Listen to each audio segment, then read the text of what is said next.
I will call it Chapter 3, Rates of Change. So this is really the slow crossover to calculus. When people started looking at how objects are moving, for example, let's suppose we have a function, let's call it S of t, that represents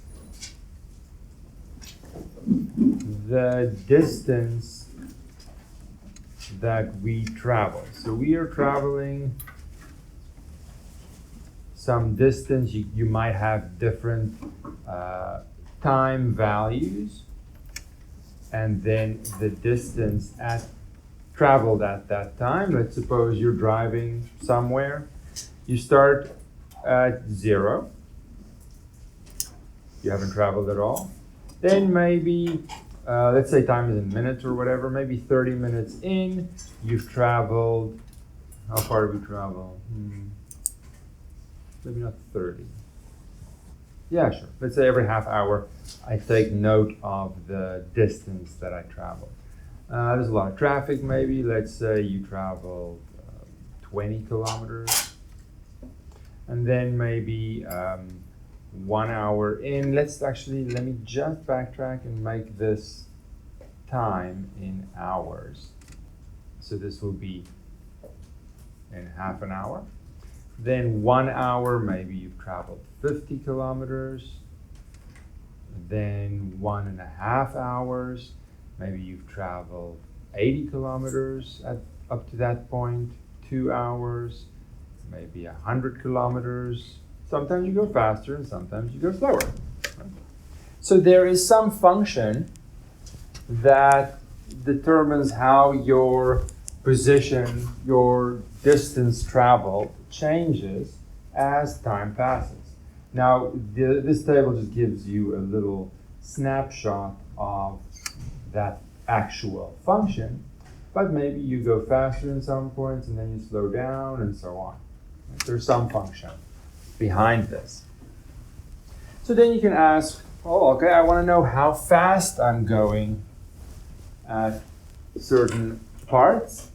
Let's suppose I want to know how fast I'm going over the first hour, for example.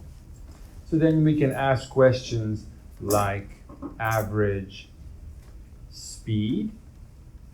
Now I know speed is the change in distance over the change in time. So my average, I need to know, let's say over, I'm just going to zoom out a little bit, I can't see everything. Let's say average speed over time 0 to time 1 hour. Then this average speed is going to be the change from 0 to 1. So the change in distance is 50, and the change in time is 1. So I've traveled 50 kilometers per hour. So I need to know the window that I'm interested in looking at, and then I can find the average speed with a very, very simple calculation that I obtained over that window. For example, if I were to try and see everything, average speed maybe over time 1.5 to time, backwards. From time 1 hour to time 1.5 hours, then that average speed is again the change in the distance. So that'll be 80 minus 50, over the change in the time, which is 1.5 minus 1, giving me, try to squeeze it in so we can see everything, 30 over 0.5, so that'll be 60 kilometers per hour. Squeeze it in. 60 kilometers per hour. Okay, so it's a very simple calculation to find the average speed. Everyone happy with that calculation? Sometimes as we go, one chapter is easier and small, like chapter 3, and maybe another chapter is more difficult. Just because we're going on in the chapters doesn't mean every chapter is more difficult than the previous ones. It's as simple as this. Now, graphically, what are we actually doing here? If I have my full distance function, saying how it starts at 0, it's increasing, maybe slowly. I'm not saying this graph matches the table exactly, just a graph.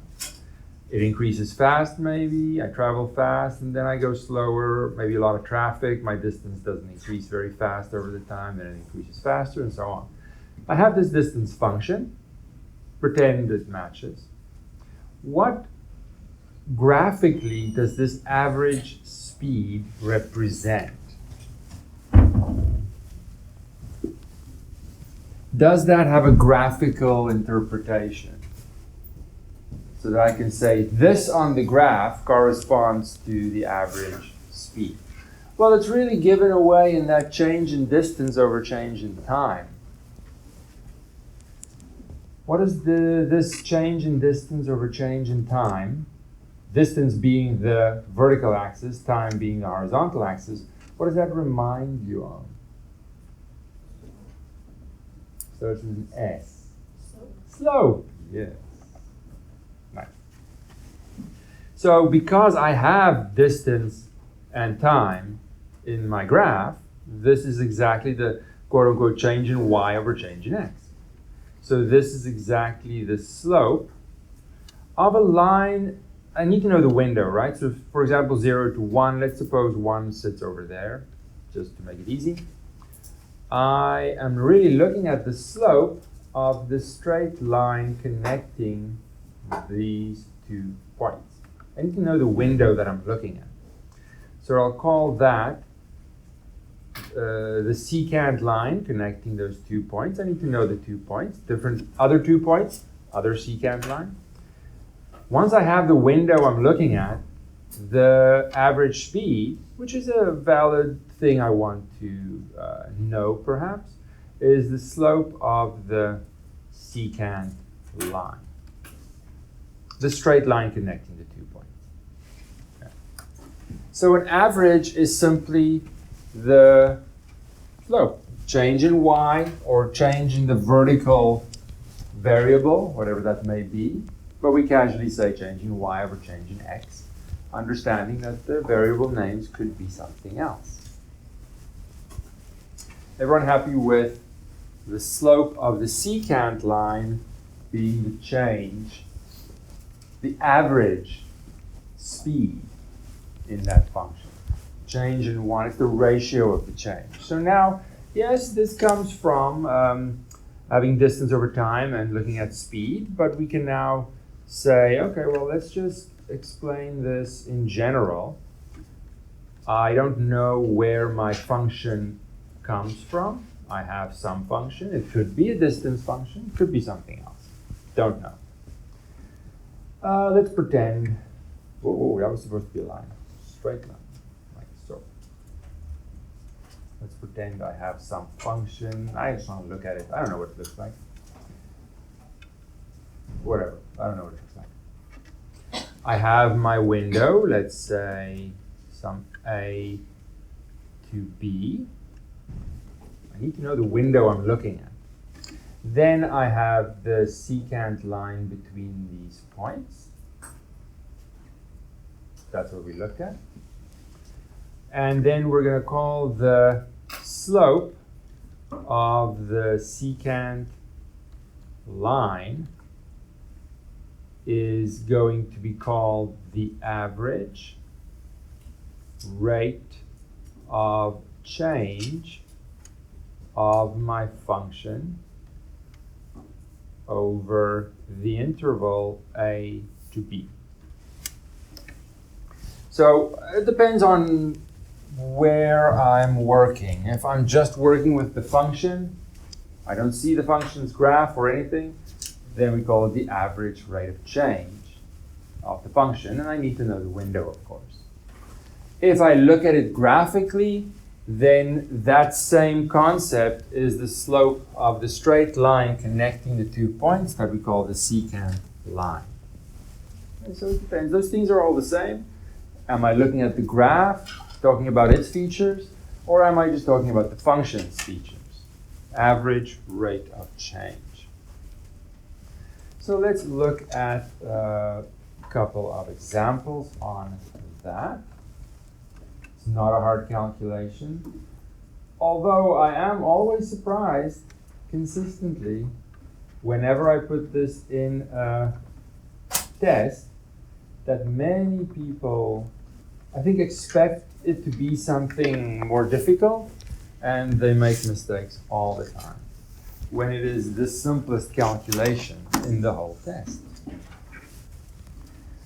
Let's look at problem 3.8, number A, for example. So there I have my function, which is a distance function, 3t squared plus 5. And I'm looking at the interval of t values 2 to 3. So that interval refers to the input variable, which is the t variable in this case. So, I mean, it's nice if you can graph it. It's always nice to look at something, but in no way do we need to be able to graph that for this question. This question is simply asking what is the velocity, average velocity over the given interval. Now there's a little bit more to that question, which we're going to come back to in a second. Right now I'm just doing the average speed or velocity. We're not doing the whole detailed concept, so it's the same for us. Over this interval. That is the change in the, I'll write out, why not? Change in my y variable over change in my quote-unquote x variable. So it's the later function value, so function value of 3 minus function value at 2 over the difference in the time values. And then you plug the 3 into your calculator or do it in your head. I think we do it in our head maybe. Plug in 3, I get 3 squared, that's 9, times 3 is 27, plus 5 is 32. Plug in 2, that t squared is 4, times 3 is 12, plus 5 is 17. I'll leave the 3 minus 2 until we're done. So I get 15 over 1, so 15. Now they don't really tell me the units, so they do actually, meters and seconds. So you could say meters per second, but it doesn't matter. For our purposes, the units aren't super important. We're just practicing the average rate of change concept. Now let me ask you, yes or no, is there anything difficult about this calculation? Anything tricky? No, it's a straightforward calculation. It really should be. And it's a slope, straight lines. We've seen all these things before. I do not understand why in a test people get it wrong. It's the easiest question out of all our questions. Don't always expect the worst. Sometimes the question is just that simple. And in the case of an average rate of change, it's as simple as changing y over changing x. There is no trickery here. Any questions on this? Yes. I just don't understand how you got the 32 ones. So I don't know. Can anyone verify my calculation? Is the 32 correct? What was that, an S3 minus S2, or is it 5? See, this is a 5. Oh. This is a 5. This is an S. Night and day. No, I realized when I call the function S, this is potentially confusion, which is why I made my 5 nice and angled. Like night and day. My general 5s look like this versus an S, night and day. I don't see the confusion at all.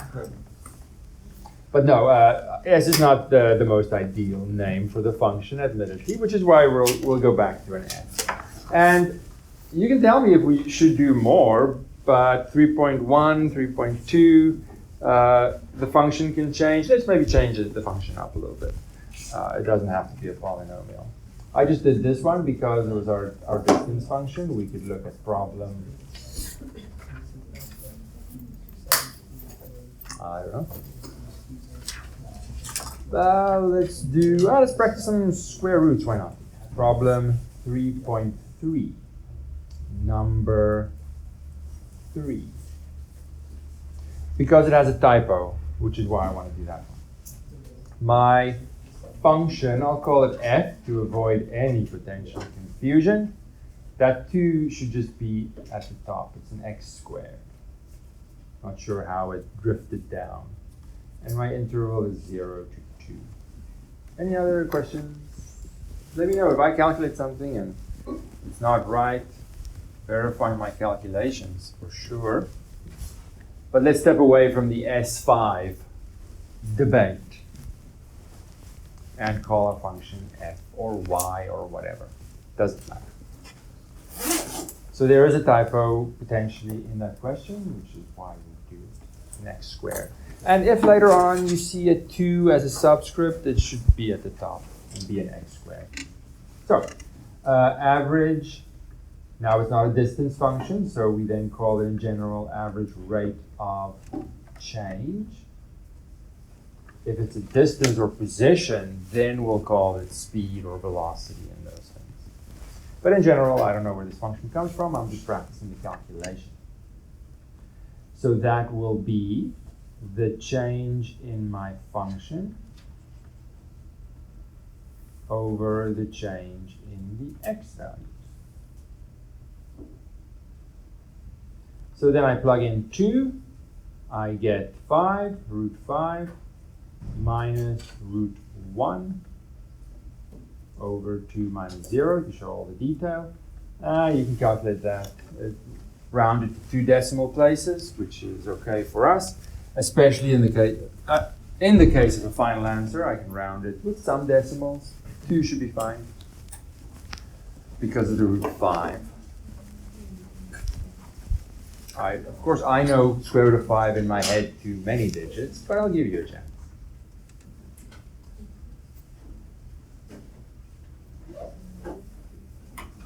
Who has a number for me? And maybe we need to review rounding, all kinds of things. So it's good to even check the little things. The little things add up. 2.24. 2.24. So, I mean, argue the S5 issues, but actual calculation aside, there really should not be anything tricky here. Nor can I really make it tricky, and I'm not going to. It is as simple as that. So don't expect the worst from every question. All right. Should I put this in the midterm? All right. There is now, this is sort of the first half of it. Now you can go back and say, okay, well that's fine, but if I look at this, for example, and pretend this is the distance function, then I see that over that time window, I might not just want to know what the average is, because sometimes I go faster in that window and then I slow down, and it averages out to something. And an average is always going to sort of smooth out the detail. There's a danger in an average calculation. An average is always going to hide the detail. For example, if I focus on the traveling issue and distance changing, so over time, S of t. Let's suppose I have my time window here. And let's suppose my speed is very consistent. Actually, very slow. Let me back it up, maybe make it a little more interesting. Like I actually make progress somewhere. But I do it in a very gradual, consistent way. It's not, of course, perfectly straight. And if I draw the secant line between those two, you see, yeah, okay, sometimes I do go a little faster in the beginning and then I slow down, and the average is very close. Average speed is close to the actual speeds that I had during that time interval. Not exactly the same, because it is an average and it's taking all the different speed values as I'm driving and smoothing them out, merging them in some way. So I get some sort of average. But I could have driven a very different way and the average could be the same. If I have my 2 points here, exactly the same, I could have sped up and then slowed down and then sped up again. The average is going to be exactly the same. So it's the same average speed. But the same thing did not happen. Very different things happen. The average doesn't convey the information of the detail inside that time interval. It just merges it all together. And I might want to know, how fast was I going right there? Where did I erase this? No, now I erased it. There you go. Right there, how fast? Or right there, how fast? The average is not a sufficient way of being able to pinpoint a speed at any given time. It is a simple calculation, but it has that drawback of smoothing out the information, and I don't know the detail, and maybe I want to know the detail. What do I do? Well, I'll make a new page first, so that I have space to draw a new graph, and let's keep the graph nice and simple, with not anything too wild up and down. So let me just go back for a second here. I may want the speed at a specific time, specific point in time. We'll call that the instantaneous speed. And in general, we'll call it the instantaneous rate of change. If it's not a matter of speed and just having a function that changes, I'll call it the rate of change. And if I'm interested in just what is happening at the specific point, then we'll call it instantaneous instead of average. Okay, so just a point. The problem is the average calculation, which is simple enough, looks for a change between 2 points. And then does this calculation up here. I need to have 2 points to do any sort of calculation like this. And that's all I know how to do. So let's use that and see what we can do. I want to make this graph nice and big. Let's go back to x and y. Let's suppose my function is That's a little too flat. I'm going to redo that.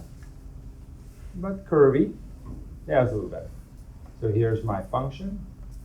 And let's suppose I want to know at this A exactly what is the rate of change right there. So I want to know or find the instantaneous rate of change of my function at x equals a. That's the question. And I don't know how to do that. But it turns out to be a very important question that needs figuring out. Is everyone happy with the question? And how the average doesn't answer that question? We need to understand what the issues are and why we are here to make sense of how we'll proceed. This question is not the same as the average rate of change. Does everyone agree with that? Because the average has a window, and I have now the issue of finding a specific point. So I can only use what I already know. And what I know is what to do if I had 2 points. So let's suppose I have another point. I know I'm changing the question. Let's suppose I have another point. Then I know what to do. I connect the two and look at the secant line. So I'm just going back and using what I already know. So instead of trying to, we are trying to answer the actual question, but instead of doing it, I don't know how. So instead, I'm going to look at, I'll call it a window, or it's an interval of x values, A to B. And find the average rate of change instead. Because I can do that. I know how to do that. I'm just going to make one little adjustment, which is going to make things better in the long run. And instead of specifying another point, I'm going to specify how far I step forward and call that h. Either way, I have another point here, and in this case, it's going to be a plus h. So I'm just going to update this as well. It's just another way of getting a second point. Instead of picking the point, I'll pick the step forward, and that also gives me the second point. Any questions on the h and what that means? I just don't want to actually say what the point is. I'd rather focus on the step forward. For reasons that'll be, it'll make things easier later. A little later. All right, I can do this average rate of change. It's going to be the change in the y value, which is the function, the later function value, minus the earlier function value, over what? Over h. So the convenience of doing it this way is that my denominator is going to be h, because that's the change in the x direction. And it's just going to make that calculation look a little simpler. So I can focus on the top, and the h at the bottom is very straightforward. But then you say, okay, well, great, but this doesn't answer my question in any way. I'm looking at what happens just here. And this average, which is the slope of the secant line, which I can calculate, has all this information as well. And I don't care about that. I care about what happens only at h. So this extra information of how I travel is changing the average speed number that I'm going to get. All right, fine. I'll say, okay, well, let's not step that far ahead then, because it's using too much information I don't want. Let's not do that. Let's step forward back to the pen. Let's step forward a little less, maybe over there. Let's call this H1 because I'm going to have multiple H's here. And let's step forward a little bit smaller distance. Then here I'm going to be left with a second point that's A plus H2. It's going to give me a second point that's closer to, sorry, that line could be better. That's a point that's closer to my point of interest, even though I'm still using information in the average, information I don't want, it's less than before. So it is an improvement, definitely. So this is sort of the first thing. Then I'm going to look at a smaller window by not stepping ahead that much. And then the average rate of change is the change in the y value. So the later function value minus the earlier function value over the h value in question. Is everyone happy that I am making an improvement and I'm trying to estimate what is actually happening only at A? But I have to sort of have a trade-off because I can only do an average calculation.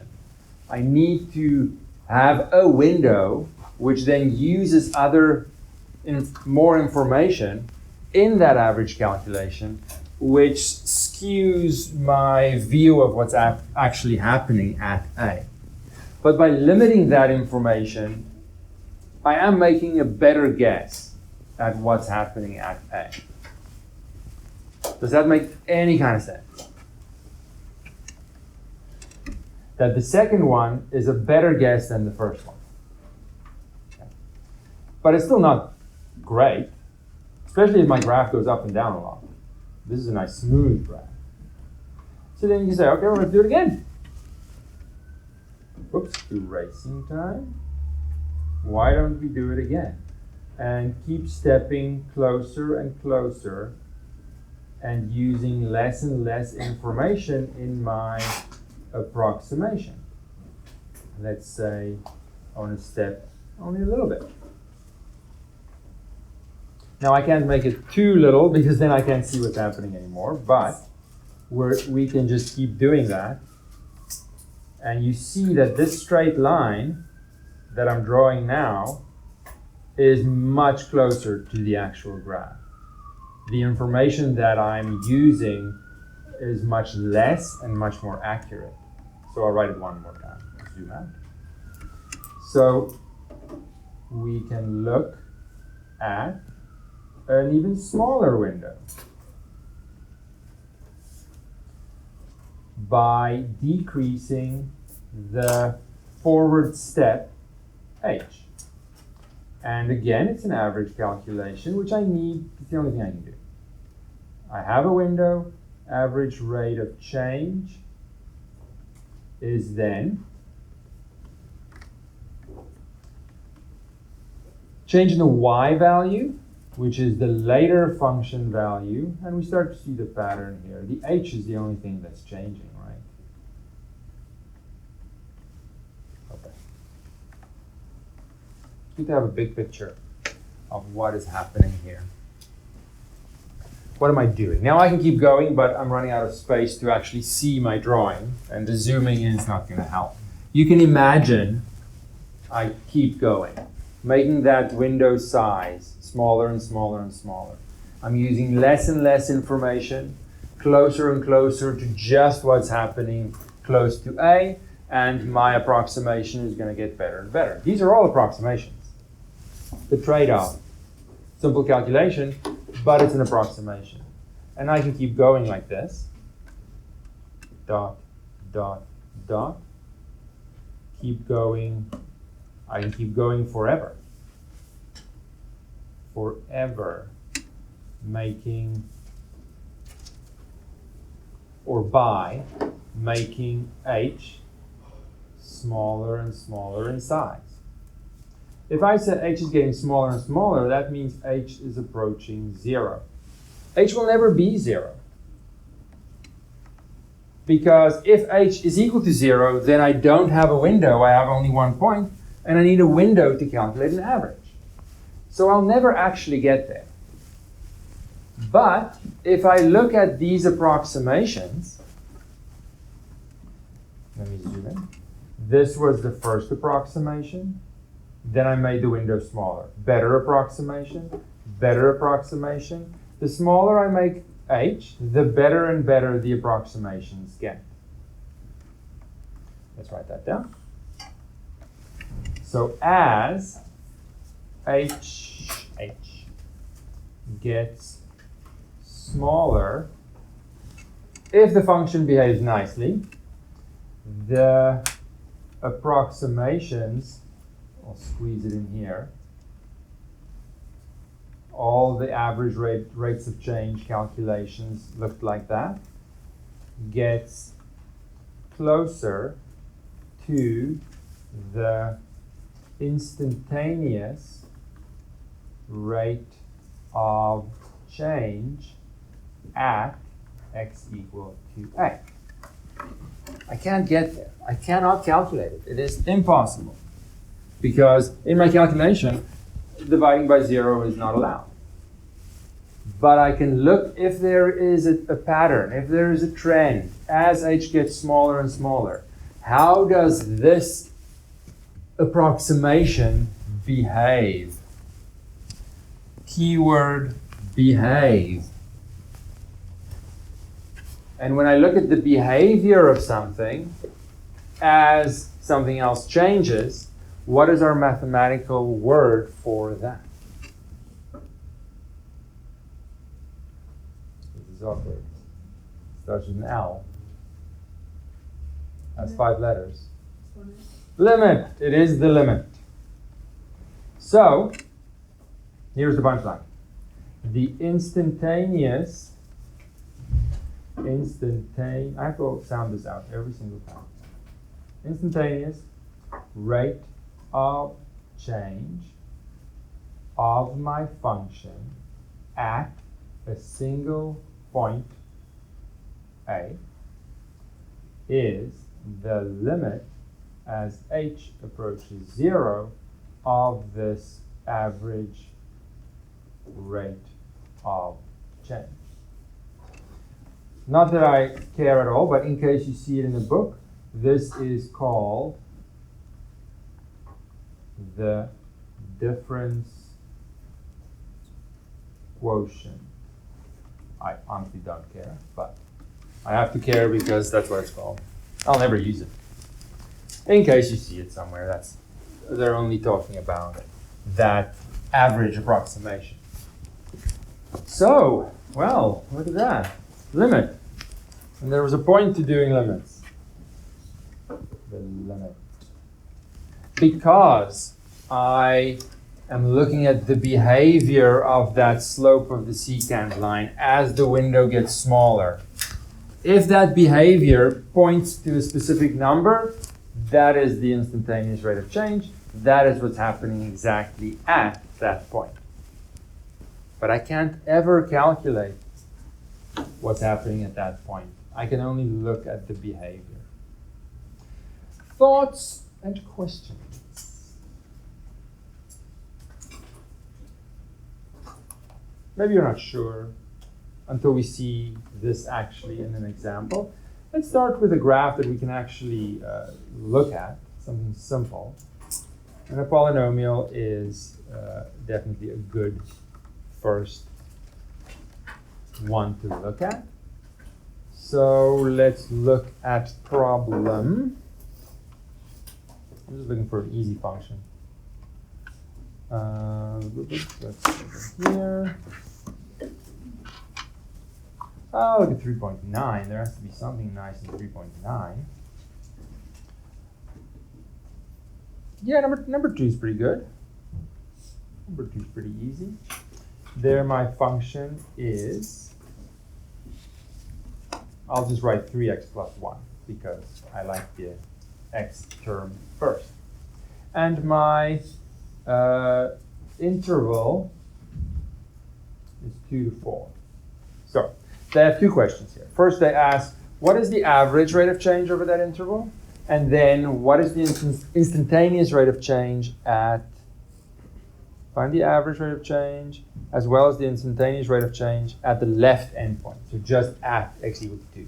Let's just picture, okay, now I don't like this one that much. Back it up. Back it up.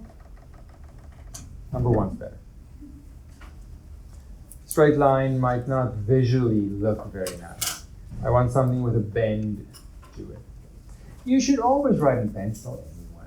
You should never commit what I say in pen. It's a risk again. Just change my mind. Okay, so let's maybe see it over here. This graph, I can focus on the first quadrant because it's 1 to 2. This is just a couple of transformations. Stretch it vertically, shift it down by 1. No problem. That's maybe too wide, isn't it?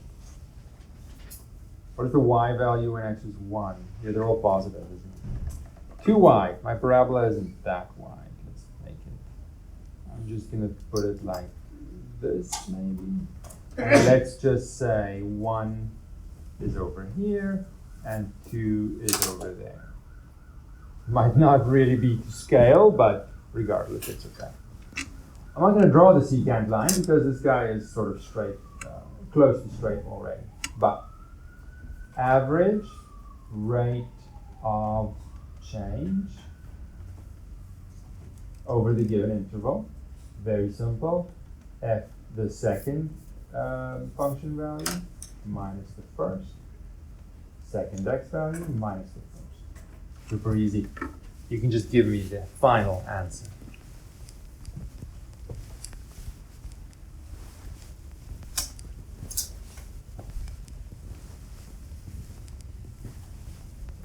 Depending on the complexity of the function, sure, be careful to get the correct function values, but still it's not a complicated setup in any way. Final answer.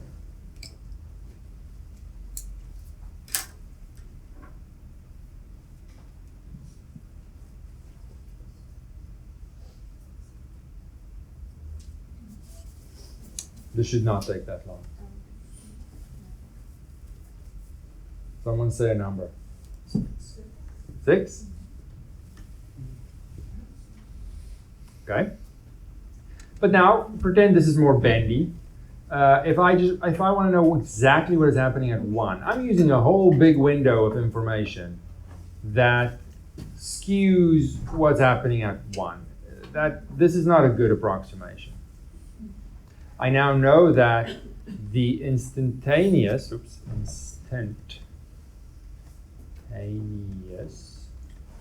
rate of change at x equal to 1 can be obtained by looking at the limit h goes to 0 f of 1 plus h minus f of 1, because the 1 is my point, over h. That setup, that limit, you have to memorize. You have to just memorize. Limit h goes to 0, f of a plus h minus f of a over h.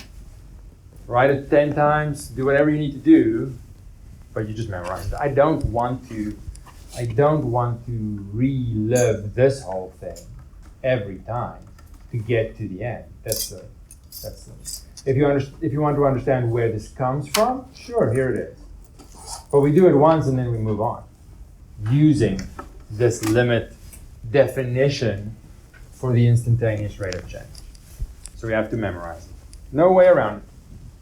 Okay, well, there is an extremely long way around it, sure, but nothing that I want to do.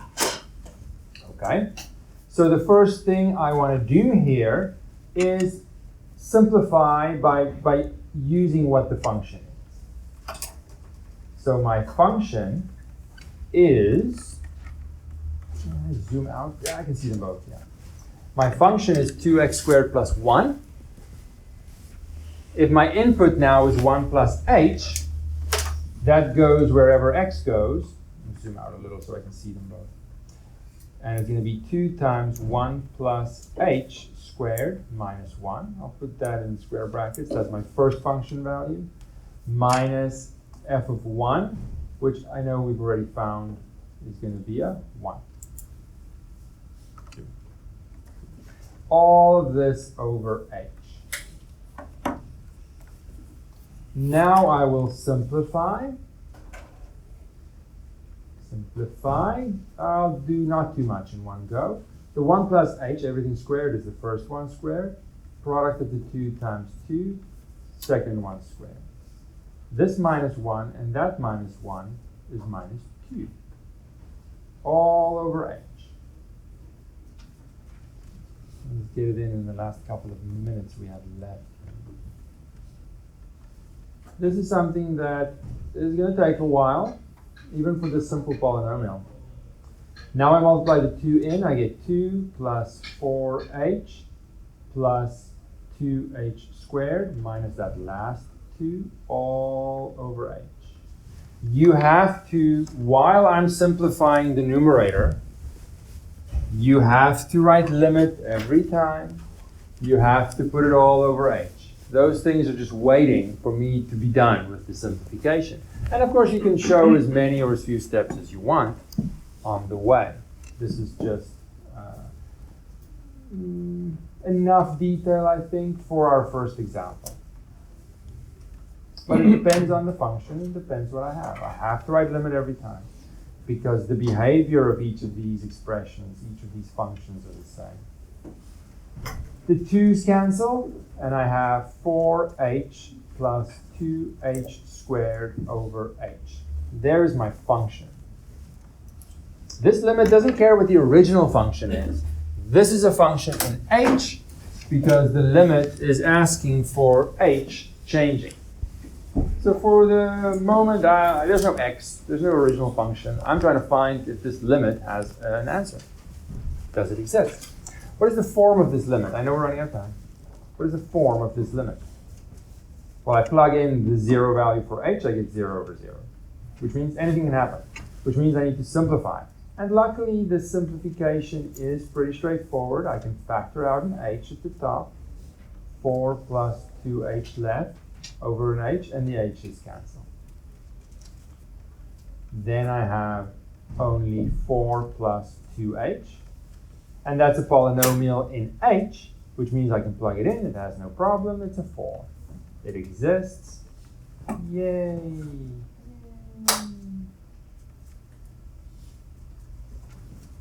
And, zoom out more.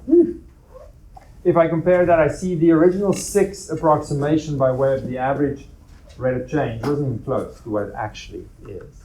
It's actually a 4. So yes, these are tedious.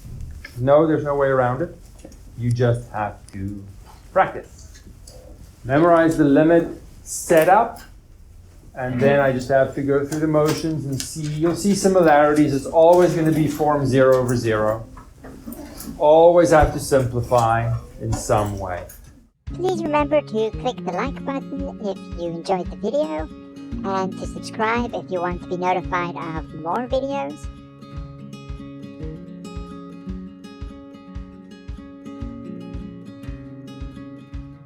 Thank you.